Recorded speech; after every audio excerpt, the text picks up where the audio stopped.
moving right along. That's good, because my voice is fading. Hello, and welcome to the Hackaday podcast. I'm Elliot Williams. And I'm Tom Nardi. This is episode 213, Not Your Grandfather's Grandfather Clock, the engineering behind art, and hydrogen-powered flight. Today in the news, NASA has just announced the 4 astronauts for the Artemis II mission. Yeah, it's very exciting stuff. This is the first time that humans will be outside of low Earth orbit since 74, 75, whenever the last Apollo was out there. I think it is important to remember that Artemis II is not landing. It's, a little bit like they did in the Apollo programs where, each mission got a little bit closer, a little bit closer, a little bit closer until, obviously they finally touched down. So this is going to be kind of that pass by and wave out the window version. They'll get very close, like I said, closer than anybody has, and longer than many of the listeners have been alive. Right? Yeah, right. for a lot of us, the farthest anybody's been out in our lifetime. They'll get past the moon. They actually, last time I was looking into it, it won't be like a lunar orbit exactly, because they're gonna just literally just like a one pass and come back. Whereas, when they actually go to land, they're gonna have to slow down and orbit the moon. This is just, it's literally going to be like, there goes the moon, bye. So just slingshot around, right? Then there's technical reasons for that too. It's the safest way to do it, because if something fails, they'll still come back around towards Earth and that kind of thing. So, yeah, they'll be pointed in the right direction. I did see some coverage. People were kind of poo-pooing it, oh, whatever, they're not going to land. But I mean, it's still a big accomplishment, and you need to make these steps before you can land, right? So we knew this from the beginning, right? This was the plan. This was the mission plan. First one, we're going to send it up with nobody in it. Next one, we're going to send it up but not land them. Third one or fourth one, they're going to land people, right? Well, the plan is that's the plan, but there's a lot of moving pieces before that to happen, And then originally they were talking about Gateway Station was going to be a space station that was around the moon, and they were going to stop there. And I think now the plan is not to wait on that, because that was its own project and stuff. So do it the easy way, yo. And again, we're talking at least a year and a half before this actually happens. So, it's in the news right now, and there's a lot of, hurrahs, but by the time it actually lifts off, people might have forgotten. I bet the 4 people who got their names picked out of the hat will not have forgotten. They will, yeah, they will. They will certainly remember. Pretty stoked about this. Particularly the Canadian astronaut. They're very excited about that. Interestingly, it's his first space flight too. So talk about Yikes. really coming out of the gate with the big stuff. But of course, he's been trained. But On the other side, Christina Koch has spent more time in space than any woman, period. She's the seniorist, or whatever, veteranist of possible people to put on it. So, good mix. The pilot on this one, he piloted the first operational Crew Dragon. Oh, so, cool. I mean, I guess his name's Victor Glover. I guess he's their go-to, hey, you want to pilot something new guy. Yep. Yeah. But hey, there's worth things to be known for, right? And always, I imagine they have people on backup for it who... Yeah, they didn't announce them, did right, they? I was just going to say, you don't know who the second stringers are. I'm positive there is a backup crew, because there's always a backup crew for this kind of thing. But yeah, it's an interesting point. I didn't see any word of that. Mostly, this is just a rah-rah announcement anyway. But yeah. But it's a milestone. Keep people excited. Hey, at least we're finally doing it. After years and years of just talking about it, it seems like things are finally moving. It's crazy. I remember when they announced the timeline, 2024, and we were all like, oh, that'll never happen. Loop around in 2024, land in 2025 or something, off by a year. That's better than an Elon Musk timeline. If they can actually stick to that timeline, that would be pretty amazing, because you're right, it's only a year or so past what they were originally shooting for. Yeah, we were talking about the Hackaday prize. So Hackaday prize is 10 years old. Go enter. Details over at Hackaday. But 10 years ago, the first place prize was $200,000 or a trip to space.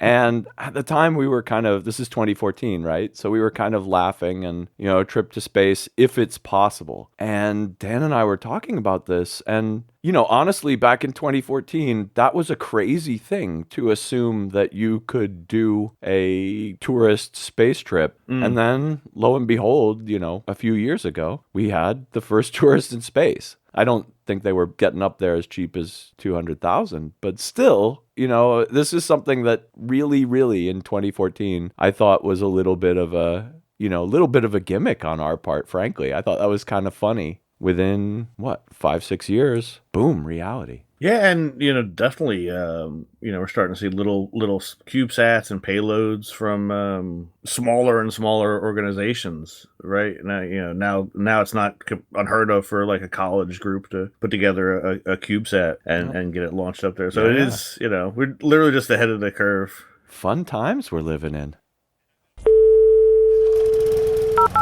This is a journey into sound. What's that sound? What's that sound? You want to head off to What's That Sound? I'd be embarrassed for our good listeners. This is one of those, I'll give you a little hint. It's a video game sound, and it's super short, and this is one where either you're just going to know it or you don't. So there's no shame in not knowing it, man. No shame. But it's super short. You're going to have to listen very quickly. Okay, here we go.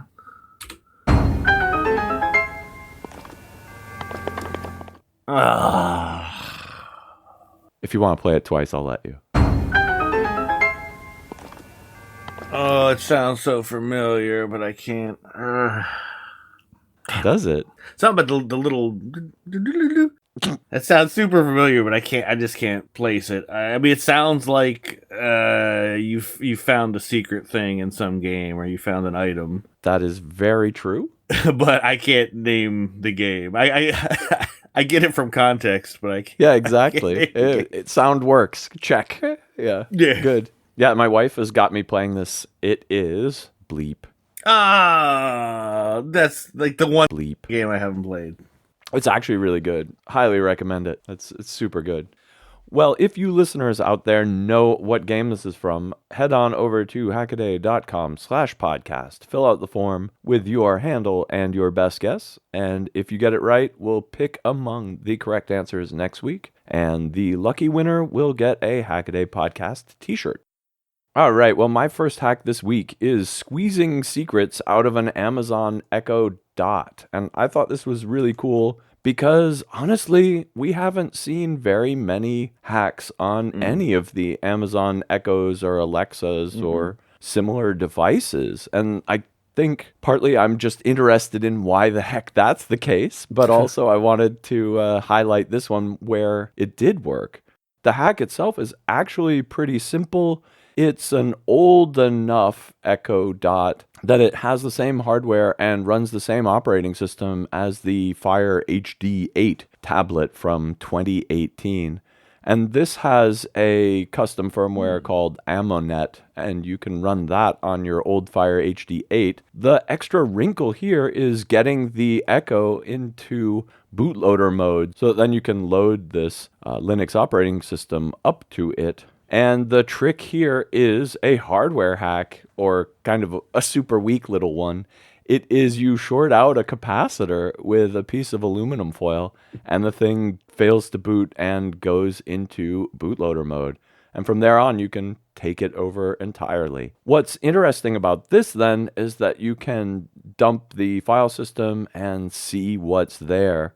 I'm not sure how interesting or security relevant this is, but there are things like Wi-Fi passwords and API keys to Amazon services, and they're stored in plain text. And yeah, I don't know. I mean, my fear is that, people will blow this out of proportion because, again, this is on a device that you have to kind of not only open up, you have to physically have it, but then you also have to open it up and short across a capacitor to get at it, right? Like, this isn't something, even for like the kind of classical evil maid scenario where the spies break into your house, and this is like, hardcore evil maiding here. It's not even easy. So, I don't know how worrying this is from a security perspective. And there's some speculation in the comments that they actually couldn't do it otherwise because they need the keys in plain text form to verify things. And if they encrypted them, then all the devices would have to have a hard-coded key on them. And that's just the same anyway. So, maybe just don't worry about it.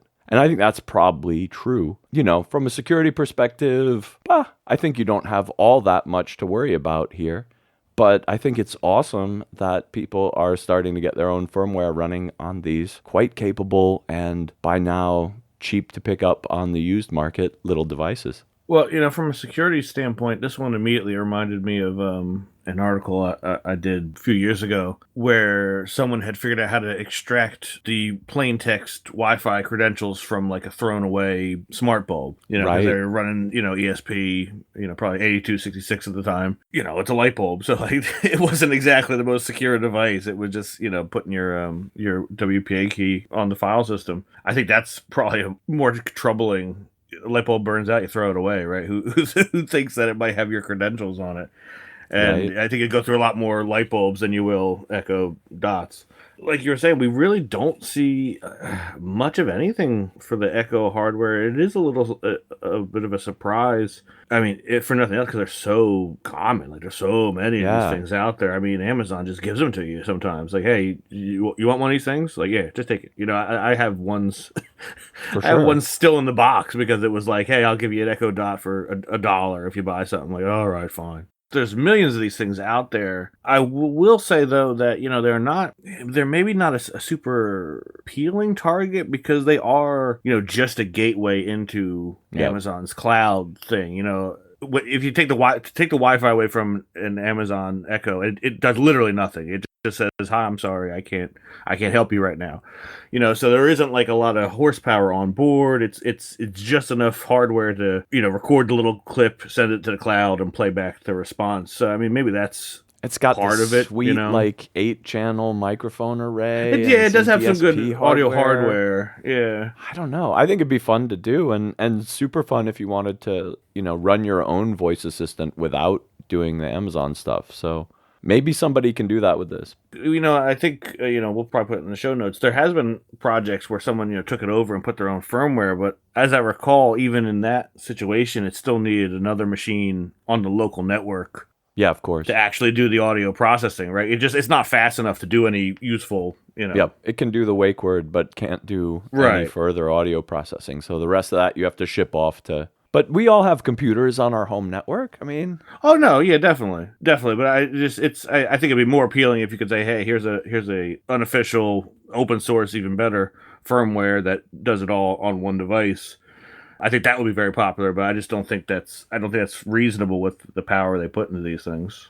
Yep, I hear you. You're talking about throwing away light bulbs and them having your credentials on it, though. I just suggested that we pick these things up on eBay cheap, used secondhand, and here they are with your Wi-Fi and Amazon account credentials on it. That's a good point, yeah. Actually, that may be a bad vector, right? Like, you don't want to sell your Amazon Dot /Echo secondhand, right? Yeah, right. There's not much of a secondhand market for light bulbs, but for these things, certainly, you might have hooked it up and you played with it a little bit and didn't feel like it was worth it. You put it on eBay, and your info's out there. So that's actually an interesting question. Put a fake return address on your eBay shipping when you send it to somebody. Well, I'm actually wondering now: there must be some return to factory default function for them, but I wonder how hard it is to how hard it is to wipe one and make it forget. Nobody does that. Nobody does right, that. And who would do it? Yeah, if you're going to sell your Echo, you're not going to wipe it to factory defaults. But I wonder if there's something. Wouldn't it be nice if there was like, hey Alexa, wipe factory defaults? Yeah, I think for practical reasons that you probably can't do that.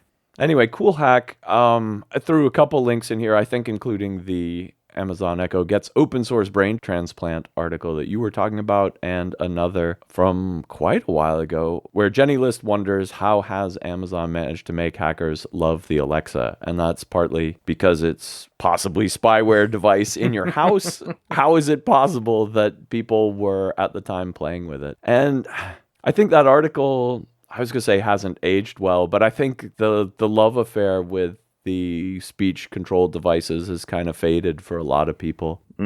I know in our house it has. I know we have one of them, exactly one plugged in somewhere, and that's just because my son likes to play music on it. It's not even plugged in all the time. We don't use it for anything else it does anymore, except, plays streaming music, right? Yeah, and the occasional ad. Yeah, right? Yeah, the occasional ad they might just sneak in there. Thank you, Amazon. Yeah, thanks. All right, you go.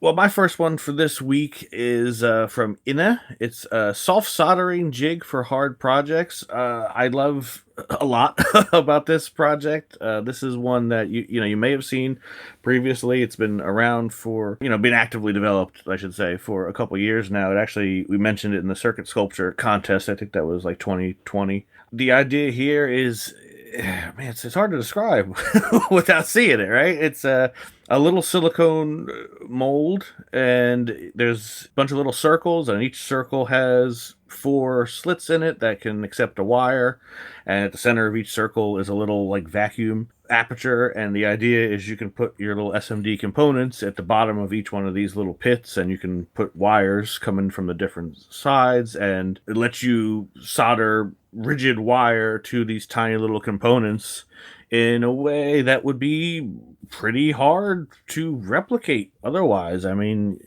I guess you could tape it down to the workbench or something, but we're talking about individual SMD LEDs. Good luck putting that in a clamp or something. Everything about this project I love. It's an open SCAD thing, and we love that around here. So the design is really cool, the way it's actually implemented in software. One of the neat things is if you kind of go through the source code for the OpenSCAD, it's all treated as if it's like a city, basically. I don't know if you were looking at the source code. Okay, I haven't looked at Elliot, it yet. No. Because everything is referred to as like streets and manholes and buildings. All right. So it has a very kind of like human quality to it, right? Like the way it's thinking about it. It's so where like 2 things intersect, they're actually called like a crossroad. Right. So like when you're looking at the code, even if you've never seen it before, you're like, oh, okay, sure. These are crossroads and these are buildings. Instead of just calling them cylinders. It was a very humanized way of writing the code. I thought it was pretty cool. Even like the vacuum lines are called like drainage, as if it's like the sewer system for the city, right? And there's one is bedrock, and I think bedrock is like the solid piece on the bottom. It's really just, it kind of makes me wonder if I'm doing my variables wrong, right? Instead of making up variable names, I should just consider everything like something from real life. You need a story, man. Yeah, right. You're right. It's it's like you're telling a story with the source code. So it's just a really cool project. It is. I would say if you're not doing circuit sculpture stuff, it might have limited use. Because it really is kind of tailored to one SMD component and wire coming from any of 4 directions. But hey, if you are doing circuit sculpture, and we have seen more and more of that over the years, like this is definitely something really cool to look into.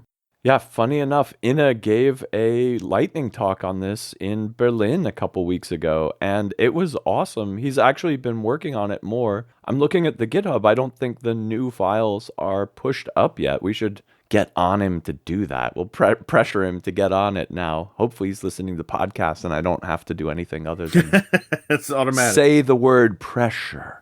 But no, it's a really awesome project, and basically he can make custom jigs holders for the circuit sculpture problem, and I think that's really, really cool, and his solution's great.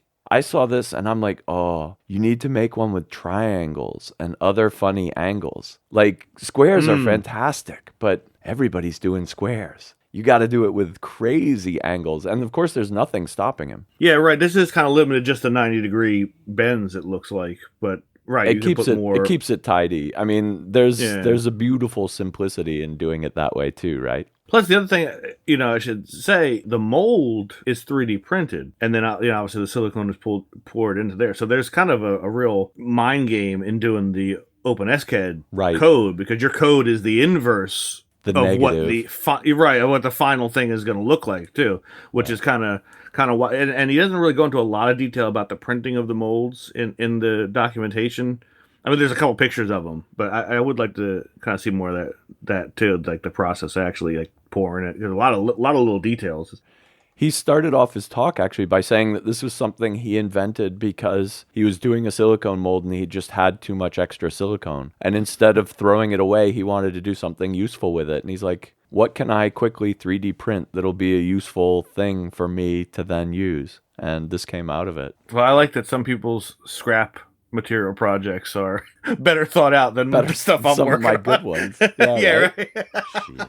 On a good day, I have this guy's scrap work. Yeah, but really cool. And, he makes the joke in his GitHub that soldering's easy. You just need 3 hands and the rest is, and that's, of course, it's totally true. Or 4, I think, if you're doing circuit sculpture. So if this helps you out. Well, from one art project to another, I'd like to talk about Chris Combs' talk from SuperCon 2022. Chris Combs reveals his art world compatibility layer. And that's just such a funny name for what he kind of has done. Now, Chris is a tech artist. He's basically a nerd and a hacker like all the rest of us. But he's also a successful artist. That means he makes his living by making and selling art. And so this whole talk is just everything you need to know if you're a hacker to get into the art scene. And that includes things like jargon and stuff like that a little bit, but only kind of where the jargon matters. The art world expects to know how many of a particular piece you're going to make. So you have to say up front, I'm only ever going to make 2 of these. And, this is 1 of 2, edition of 2, and things like that. There is some kind of art world stuff, but then easily more than half of the talk is kind of stuff that applies to any project you want to put out there in the world and give to people who aren't hackers. Like, really fully half of the talk is stuff that we should all be internalizing for our own projects. Like, put modular jacks on for power in case you want a power cord of a different color. Like, he makes these art pieces that people hang on their wall, and some people have light colored walls, some people have dark colored walls. Everyone invariably asks him, can I get a white power cable for this? Can I get a black power cable? The answer, if you have a barrel jack on there, is yes, you can, right? So that kind of forethought. If it's going to be in a gallery, it needs to come on and run itself without any further intervention. Because when the guard leaves at night, he flips the switch off. And when they come in the morning, he flips the switch back on. And your art had better be working at that point in time. So there is kind of also a user/owner interface design questions like that. And, he talks about making watchdog timers so that the thing always reboots itself if it doesn't have any problems. Galleries hate entering Wi-Fi credentials into devices. If you really, really need the internet, they might do it, but they're going to be mad about it. Things like the nitty-gritty of how to hang things, he likes 3D printed keyhole hooks, right? So that you can kind of fit any hook in there and get it on the wall. But it's just, there's all this kind of extraordinarily practical stuff about making art that is actually not something that a lot of people think of when they think about art. But if you want to do tech art yourself, you have to nail this stuff because it's the sort of stuff that'll make the gallery or whatever space you're showing it in have a good time with your work, right? And so even if it looks awesome just by itself, if they can't get the thing to run, they're going to be sad, right? And so this is like all about, really half the talk is just about how to make sure it's bulletproof, how to make sure it works. And that's the sort of stuff that makes sense to implement in any of your serious projects, whether they're art or just, something you want someone who's not as technically savvy as you to have on their wall. Such a great way to put it. I mean, this is the kind of talk that on the surface, and even some of the comments are like, I don't care about art, and you might dismiss this, right? Yeah. Because I'm not an art guy. I don't care about art. But it really is, like you said, it is so much practical information in here that, you can take to heart with your own projects, even if they never leave your own home, really, in terms of just reliability and like I said, modular approaches. And it just so happens, that his experience is from the art world, but it is super practical for all kinds of applications. It almost kind of reminded me, we've seen talks from other people doing hardware for space, where like, yeah, exactly. Assume no one is going to help you, assume everything is going to go wrong, make sure there's a way to wake up if you haven't heard from the mothership and stuff, like these kind of fail safes and automatic things in place In this case, it's like I said, it's a security guard flipping the switch on and off. But if you're a little satellite, it's it's the rocket squirting you out the side, and you're immediately off on your own, and it needs to be able to come up and can't rely on anything else. So it is kind of remarkable how similar world it is, right? Right. He does talk a bit about the business of doing art. You have to find venues to show your art, and they all basically will. It's like a conference. They'll announce calls for proposals basically, and then you want to submit to them. And being a nerd, he of course automates this with like RSS feeds and automatic filtering of email newsletters and all sorts of crazy cool ideas. And then he has it kind of automatically pre-processed, so he makes his applying to get his art hung somewhere workflow really streamlined. And I think that's really clever. He kind of demystifies the kind of silly things like, artist statement and, biography. He really says just, what did you mean with the piece? Like, what did you want to do? And, this reminds me of this, or, it wasn't very like artsy, high art theory. It was all very down to earth. And I thought that was awesome. And the last tip that, again, matters for your project is to make clear photographs of the piece. And for instance, if you're taking a piece of a work of art that's hanging on your wall in your studio or your wherever, make sure there's nothing else on the wall, right? He's like showing a few of his early pictures where he's like, which one of these is the art piece that I'm proposing that these people take, right? Which one? Because there's like 3 things on the wall, like all fighting for space. And so he takes another picture where it's just the one in question. And then he does a picture of the whole thing, and then like a 3/4 side view, and then 2 or 3 photos of interesting details of the piece. And I think this is actually a really great kind of formula for any project documentation. You give the people an overview of what it looks like. You give them another overview from a different angle. So if they're like, what's behind that? They can see it. And then you give them a couple teasers of the really cool looking bits, and boom. Again, he's doing it because he wants this venue to say, yeah, we'll hang your work. But same with a project. If you want people to work on your open source hardware project, if you present it well like this, a lot of people will more easily understand what your project's about, and that'll just give you more impact. Plus, he's super funny. It's a super fun talk, and, kind of one of my sleeper favorites of SuperCon 2022. And it was running on the Design Lab stage, so this is its world premiere. Go check it out.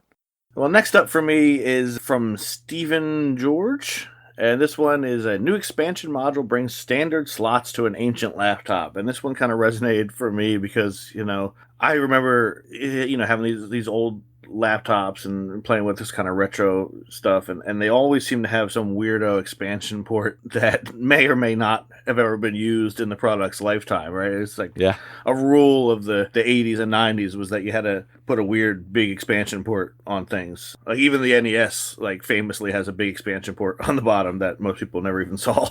Seems like a good idea at the time. Yeah, right. And in this case, Steven has a Sharp PC 4600 from the 80s, and it has a mysterious connector labeled EXP bus.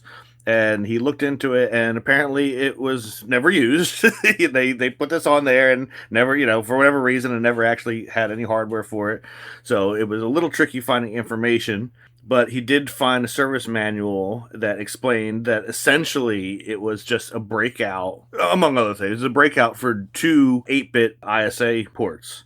So with the pinout in hand, he was able to come up with like an expansion PCB that plugs into the side of this thing and lets you put in regular desktop ISA cards on there. And there's a picture is pretty funny. It's a laptop with these just big honking desktop size network cards hanging off the side.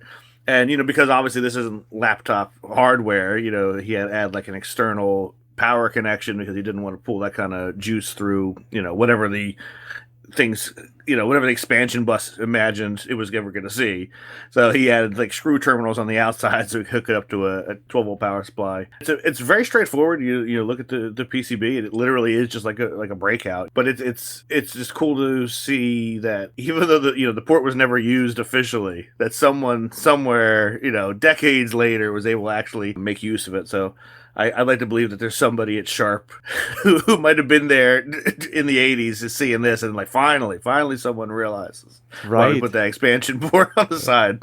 Yeah, that's superb. I mean, this is from the era when laptops were basically desktop computers in a small box that you could carry with you. Like, I had a laptop around then that was I guess it was a Pentium 60. It actually had the original Pentium floating point division bug in it. They sent me a new chip, and I opened up the laptop, pulled the other one out of the socket, and put the new one in. Like, you could do this back then in the day. The thing had a fan. It was like a hairdryer running, right? It was like produced so much heat because it was, they didn't have all of the kind of power reduction stuff that we do for laptops back then. And the thing was just a monster. And the Sharp one reminds me of that too, because who the heck has a plus minus 12 volt bus coming out of the side of a laptop these days? Can you even imagine, right? Like, yeah, mental. Well, my next hack is a 3D printed postmodern grandfather clock by Derek. And this is just the craziest blend of kind of old and new technologies. He wanted to play around with a fun clock mechanism, and so he modeled it up in OpenSCAD and Blender and 3D printed it out. The thing has a big, long pendulum on it and, the usual escapements and weights and, that whole kind of grandfather clock thing. It doesn't, ironically, have a dial. It really can't tell the time. So he put a magnet on the bottom of the pendulum and it goes past the Hall sensor. And then at the bottom, he has a little 7-segment clock that tells the time. So it's just counting up how many times this 3D printed mechanical pendulum goes by it. And it's using that to tell the time. The weirdest irony about that is that the ESP32 that does this, he doesn't want to have to set it every time. So he hooks it up to NTP over his house Wi-Fi. So the thing pulls in the exact second specific time when you turn it on, and then from then on ignores it and just uses this crazy pendulum with magnet and Hall effect sensor mechanism to tell the rest of the time. I thought that was lovely / absurd. And then the last bit about it that makes it, I guess, postmodern is that it's self-winding. It's got a motor on it and a limit switch. So when one of the weights gets low enough that it hits the bottom, it fires the motor up and it winds itself back up. So this is a wind-up clock that uses a battery that can't tell the time, except it triggers a 7-segment clock, slave clock that tells you the time, that sets itself by NTP anyway, and lets go after that and runs the 3D printed clock. And it's beautiful. It's in a sweet wooden frame, and it makes a lovely noise. And this is what you get in 2023. It's funny because, like I said, it is a clock that doesn't make any sense, right? Yeah. But I immediately get it because, like, to me, it's the movement and it's the sound of like the escapement that's impressive, right? Yeah. Like, I don't need a timepiece. There's clocks everywhere around me. Everything I own has a clock on it, whether I wanted to. I mean, I think it's even funny in the picture that we have for this one. There's another mechanical clock on the mantelpiece over the fireplace, and what appears to be some kind of a little clock thing next to the TV. So even in this picture, there's three separate clocks, right, in his living room. He didn't need another clock so much as he just wanted a really big moving thing to marvel over, and I definitely get that appeal to it. There's something kind of just comforting about the ticking noise, or comforting or nerve-wracking, I suppose. Drive you crazy. I don't know which. Yeah. Yeah, I suppose it depends on the individual, but for me, I find like the ticking of the clock pretty comforting. So I think it's a really cool way to just kind of maximize the interesting parts of the clock, and then like the nuance of keeping time. Well, we'll just keep that We'll just keep that to a minimum. I didn't actually even realize there was the little 7-segment display. It's so tiny. It's comical in scale to the. You really got to look at the picture. I mean, you're talking something it would appear to be as tall as a person. And then these little tiny 7-segment displays on the bottom that, in the image are like 2 pixels high, right? The scale. Derek knew what he wanted with this one, and it was not necessarily another timepiece. But if you're going to be counting seconds, you might as well do something with them, I suppose. And I'm not a mechanical clock nerd, but man, I wish I were. No, but the mechanism here is actually relatively new. This is the Arnfield escapement developed by Jim Arnfield in either 1986 or 1987, depending on which source on the internet you buy.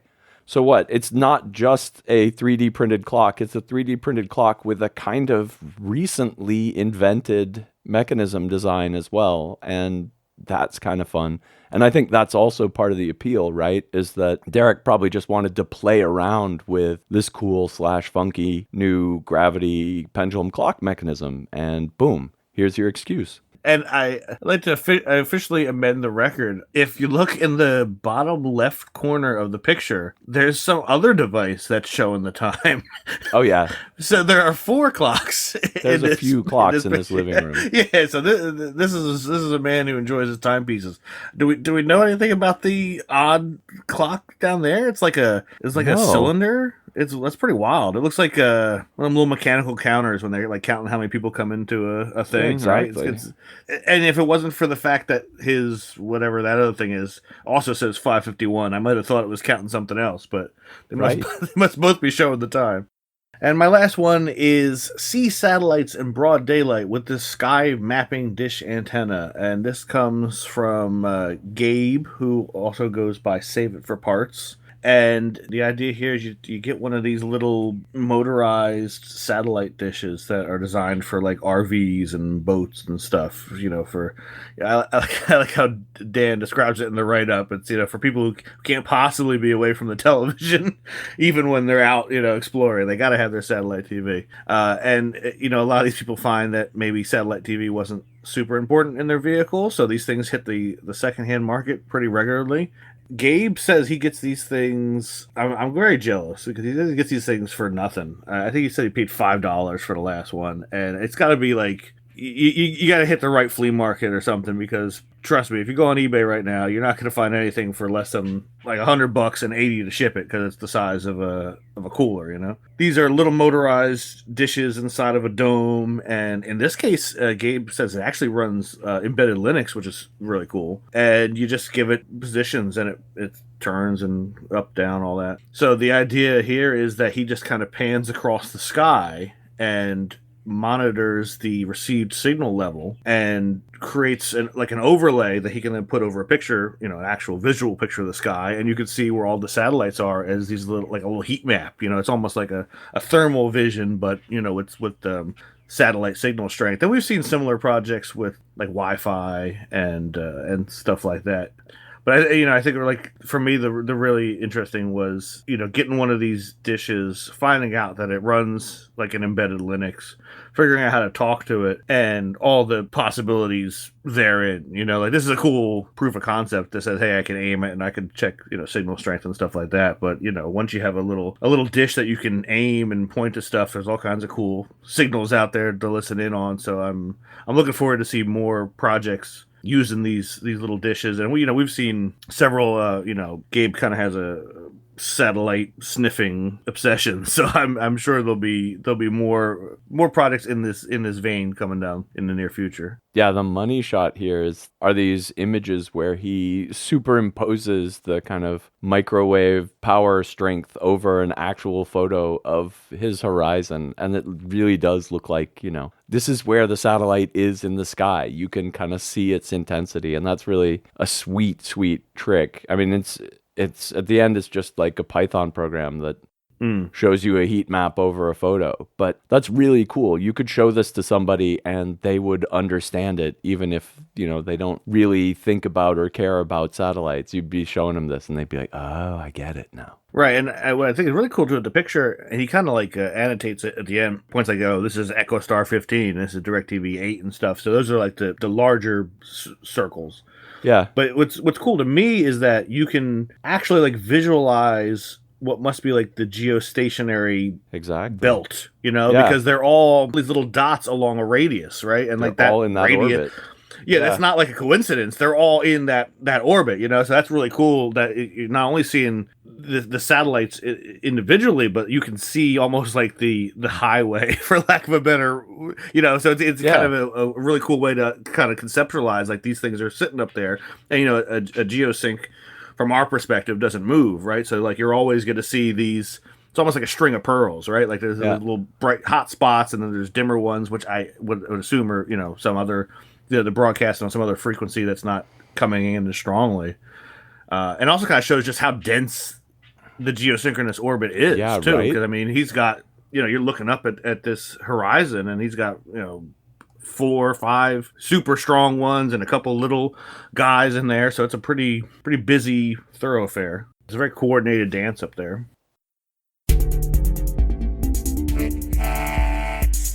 My first quick hack this week comes from Christoph. It's a fun idea. Silkscreen busy? Put labels inside pads, and he's using negative space inside copper on surface mount part pads on a printed circuit board to label them. There is hot debate in the comments about whether this is a good idea or a bad idea. I think we got a lot of people who are in the PCB world who are like, don't ever do this. You'll get bubbles of stuff up underneath it in the voids in there. But I don't know. Christoph seems to have pulled it off as well. Jury's still out on whether this is cool or dangerous, but it looks like a lot of fun regardless. Next up, a project from the University of Coimbra in Portugal. Truly flexible circuits are a bit of a stretch. Panasonic makes this BioLec substrate that's kind of a stretchable equivalent of Kapton, basically. The only thing you would need to make stretchable circuits then is some kind of stretchable metal ink, and that's what the University of Coimbra researchers have worked on and is presented here. It's kind of cool to see a printable, stretchable metal ink on a flexible substrate. If only like the ICs and things mounted to it were also stretchable. And finally, Georg Lucas, not George Lucas. That name's taken. I'm sorry, sir.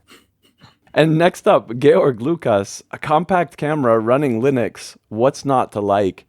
This is a hack on a fairly old Samsung camera that runs Tizen, which is a custom Linux operating system.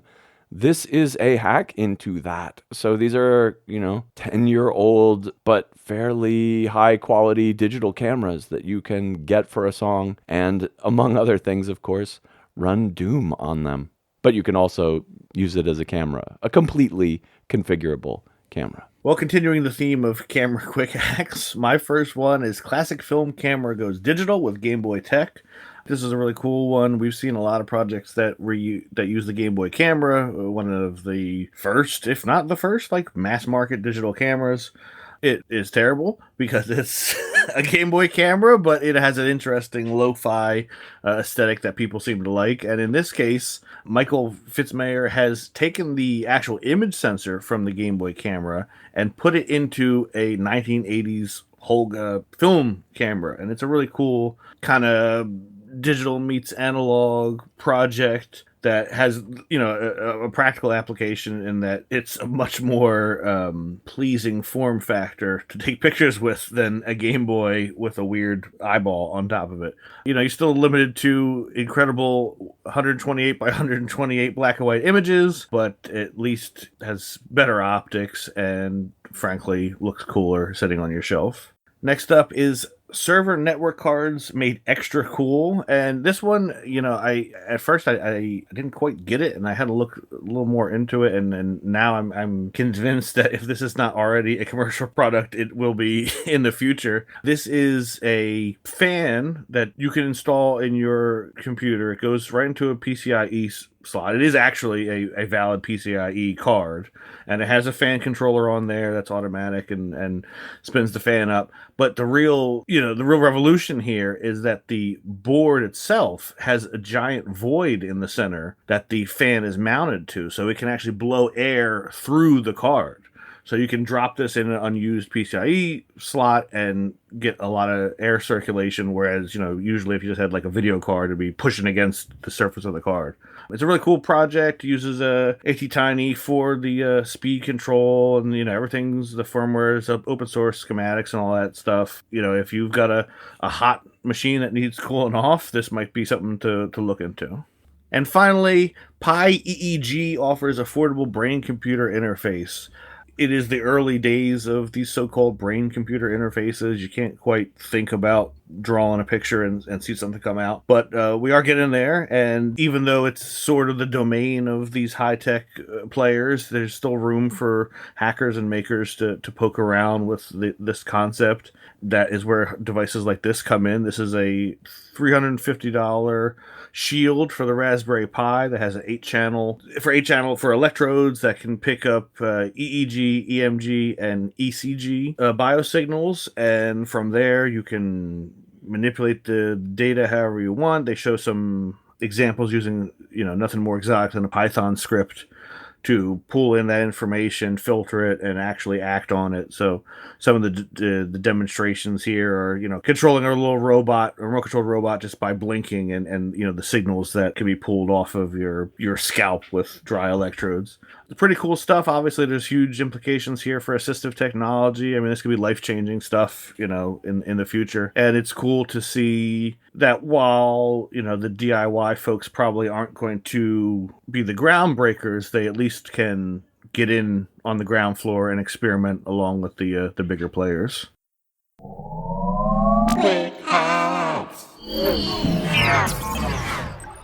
That brings us to our Can't Miss articles. These are long-form pieces written by our fantastic Hackaday writing staff.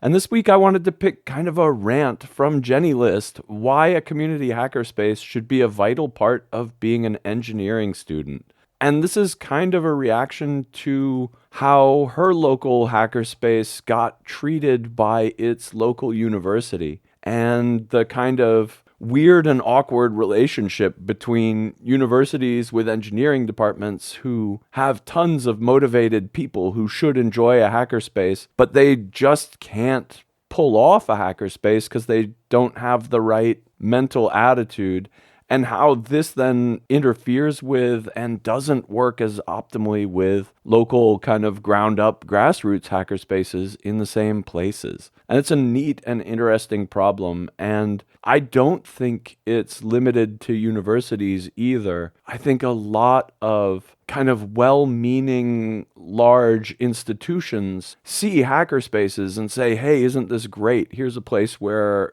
everybody's coming together around shared interests and they're pooling resources and doing cool stuff.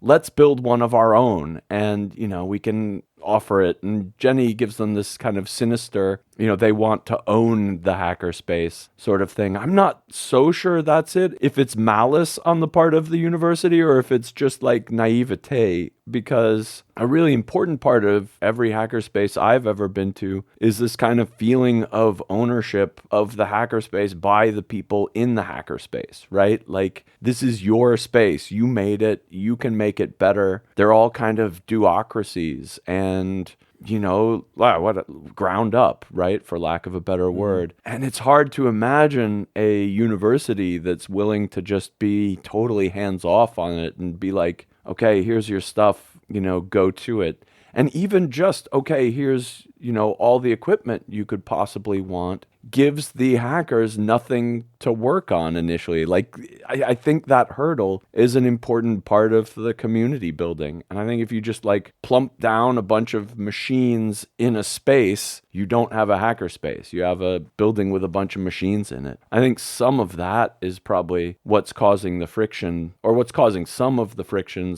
/ misunderstandings. But then also, Jenny does have a story of how this university, an unnamed university in England that's named after the city it's in, sued the hackerspace in the same city for using the city's name as their hackerspace. Yeah, that's kind of a little bit skivy. And we've seen that before. Actually, here in Germany, one of the... Oh, it was funny. I'll have to find the article for you guys. One of our local university-sponsored hackerspaces, I think they were going to trademark makerspace as a term. Ooh. And they were like, they just got like, this created, of course, a shitstorm, and they completely 180'd on it and backed off. And I've actually been to the space. It's actually really nice. They've kind of realized what they did, but what happened here is that the people who weren't in the space, the people who weren't running it, some kind of upper level admin-y person was like, man, this makerspace thing is cool. We're going to freaking own it. And that's the impulse that I think Jenny's talking about here too. And it's sad to see. You know, as usual, Joe does a phenomenal job with the art on this one, because you see, you know, these 3D printers and they're sitting there all cobwebs, and there's just a dude like on his phone, and you know, the only machine being used is the coffee maker, right? And you know, at first when I looked at the art, I was like, I don't really get it, but then yeah, you know, it makes a lot of sense. You have, you know, you can't just throw money at the problem. You know, you can buy all the best hardware in the world, but if you don't know how to use it, you don't know how to use it. And, you know, Jenny kind of makes a thing here around the middle. She was like, you know, if you look at a room full of all the best and greatest tech, you know, and then compare that with a slightly dingier room with slightly more temperamental hardware, but alongside it is a group of people who are passionate about it and want to get it working and want to show you how to get it working, which would you choose, right? And it, you know, the answer for a lot of us would be pretty obvious, and especially for a beginner. You know, I mean, there are certainly those among us who would love to be alone in a room with the latest and greatest tools, but, you know, on the whole, there's value in the more experienced people from the community, you know, having somewhere to congregate and pass on that knowledge. And, you know, we can forget sometimes, if you've been 3D printing for years, it's easy to forget how frustrating those first couple prints were. How like obtuse the whole workflow can really be. Just having somebody there who's used the printer before, it like would be a huge help. You know, just somebody in there. Hey, how do I slice this? Like, what layer height? Like, what is layer height? You know, like these are right. Concepts that you're not born knowing. So, you know, having those people there. And so you have to making it comfortable for them and you know, giving them a reason to congregate is, if not as important as the equipment, even more so, you know. Her point is this kind of, you know, hands-off relationship with the local hackerspace, you know, encourage it, but don't try to run it yourself or take it over, could be extremely valuable to both the university and the people living in the city with the university. But that is a much harder balance to work out, and I do understand that. Her point that the value of having that work out is there is also totally valid. And I think that is partly what she was giving this speech as an alumnus of the university and saying, look, I encourage you to look at it this way instead of here's something we need to own. And so I think there's actually a kind of a positive recommendation to take out of this as well. Well, I like to her final like closing thought is just like, hey, why don't you just, you know, subsidize the students going to the local, you know what I mean? Like, just pay their monthly membership, hands off. Right? Like, the student wants to go to a local thing, here's, you know, just fund what's already out there instead of trying to absorb it, you know. But like you said, it sounds simple. Yeah, right. Well, listen, it sounds simple, then, you know. Yeah, good luck getting that by some university administrator who's like, we're paying these people to throw money outside of the university? Well, my pick this week is Largest Ever Hydrogen Fuel Cell Plane Takes Flight by Lewin Day. This is one that I would have written up myself if Lewin wasn't so fast. And, you know, you may have seen this. It's been making the rounds on a lot of the mainstream websites, and I appreciate that we ran this because I think there's a lot of nuance here that some of the more breathless coverage has missed. And you know, to be fair, it is not super straightforward, and you can, you know, be easily misled when you say, oh wow, it's a hydrogen power plane flies, that's amazing, like the future is here, where's the hover cars? And it's a little more complicated than that. To start with, this was a twin engine plane, and only one of the engines was removed and replaced with a electric motor that was powered by a megawatt class hydrogen fuel cell. So right off the bat, it is not fully powered by electric motors, and it's not nor fully powered by the hydrogen fuel cells. This is very much a secondary testing. It's being tested in the environment it would be used at, but it's not responsible for getting the plane in the air and maintaining it. It's really just along for the ride. You know, generally speaking, a plane with two engines can fly with one of them. You know, it's sort of the redundancy idea, right? So taking one of the original turboprops off and replacing it with an electric motor, even if the electric one wasn't spinning, they could still, you know, get off the ground. But the big hook here is that everything worked in the air, and according to the test pilot, once they were up there and they felt good about it, they had throttled the original turboprop engine all the way down to basically idle, and used the electric motor to stay in the air. So, you know, it is an accomplishment. You know, I don't mean to belittle the accomplishment. It didn't take off under the electric power. It didn't fly very far under electric power. And, you know, there are a lot of footnotes here to be aware of that, you know, Lewin really does a good job of going over. You know, if you look into the details about it, there is a lot of interesting stuff here. Like, there's no battery involved. It's going directly from fuel cell to the motor, which is cool, because you know the weight of the batteries has been a limiting factor for other attempts at electric aircraft.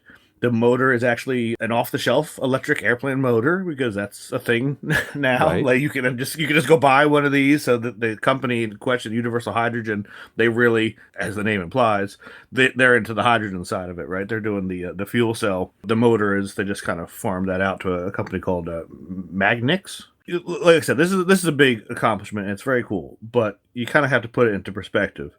Original turboprop engines that this plane runs do something like 2,500 horsepower each. The electric motor that they replaced one of those with can only do 850 horsepower. So there's a huge, gap here in terms of, what the original power plant was versus these new electric ones. I would hazard the guess that even if they had swapped both of them with the electric motors, they probably couldn't even, if they could get off the ground, they weren't going very fast. That's a huge difference in what the original power plant were. I mean, granted, the electric motors are lighter. Obviously, it's a test flight, so there's no passengers on board and that kind of thing. I suppose they probably could have flown, but not in it wouldn't have been a practical thing. You know what I mean?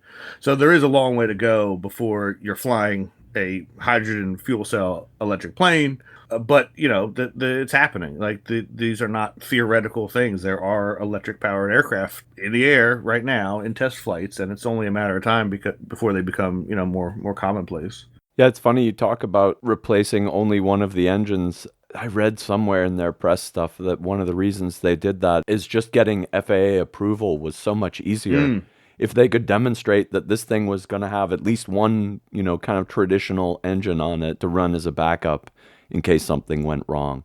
But I do also know what you mean. Like, this thing is underpowered relative to what it was with the other engine on there. The test pilot actually mentions that it yawed a little bit in flight. So it's yeah, I bet. you got this one really beefy engine, and then the other one that's, whatever, a quarter of that. So yeah, the thing's going to pull a little bit to the left, right? But once he throttled it down, of course, then it was pulling to the right. So he had it running the other way. So, you can't win for losing. No, it's a really neat idea. And like you say, taking out the battery of the equation and just going straight from fuel cell to engine is also really cool. That probably helps a lot with weight. And it actually kind of reminded me, I wrote an article, I don't know, a couple years back on the NASA's X-57 Maxwell, which is their X-plane for experimenting with electric aircraft. We often think of NASA as, the rocket people, but they do airplanes too, and they do a lot of these Pathfinder things to kind of set the rules for, you know, the FAA and stuff. So what should the rules for electric planes be? And, you know, NASA is kind of actively engaged in that for, like you said, just trying to get an electric plane approved right now is trouble because nobody really knows. I mean, it's just like self-driving cars, right? Like the law hasn't caught up with the technology. The thing that's interesting with the Maxwell is it has two real big motors on the wingtips and a bunch of little motors along the leading edge. And the idea is that you need a lot of power to get off the ground, and you need a lot of power when like you're landing so that you have, you know, a margin of error and stuff. But once you're up and you're flying, you need far less power. So on the Maxwell, the big outside motors will just turn off, and then you use these little sustainer motors along the wing when you've hit your altitude. And despite it being kind of counterintuitive because you're bringing a bunch more motors with you, it works out that it's more efficient that way, especially because they like the props fold in and stuff, so there's no air resistance. Long story short, there is precedent for this like multi-motor approach for electric aircraft, and it could be that the first steps will be something like this, where there are a traditional turboprop that gets you off the ground, and then you switch over to electric motors for your cruise phase, and then switch the gasoline engines back in. Even though this was, like you said, it was logistically a hybrid. It was a hybrid because the rules made it easier to have a traditional engine on one side and electric on the other. It could be that these first steps might look a lot like this, where they would have a traditional power plant that's there to get them off the ground and there for an emergency, but they have electric sustainer motors that actually, you know, keep them aloft while they're at cruising altitude. And even that would be, you know, a big step in the right direction, right? If you could reduce how much fossil fuels you're burning for every flight, that's something that, you know, is much more near-term tech. So it could be that the first plane you or I fly on that has an electric motor will also have a traditional fossil fuel engine there to help it on the way. That wraps it up for this week's Hackaday podcast. Thanks very much for listening. If you'd like to join in the conversation or check out the links, head on over to the show notes, hackaday.com/podcast. And if you see anything cool or do anything cool, send us an email, tips@hackaday.com. And until next week, keep on hacking. I always double check, not that it ever changes. Where are we? Okay. We'll make it. All right, I'm cool with that. I'm cool with that too. I gotta start going to like RV swap meets maybe. That's the key. Is that a thing? I'll start the first one, yeah. You'll be swimming in them. We're paying these nerds.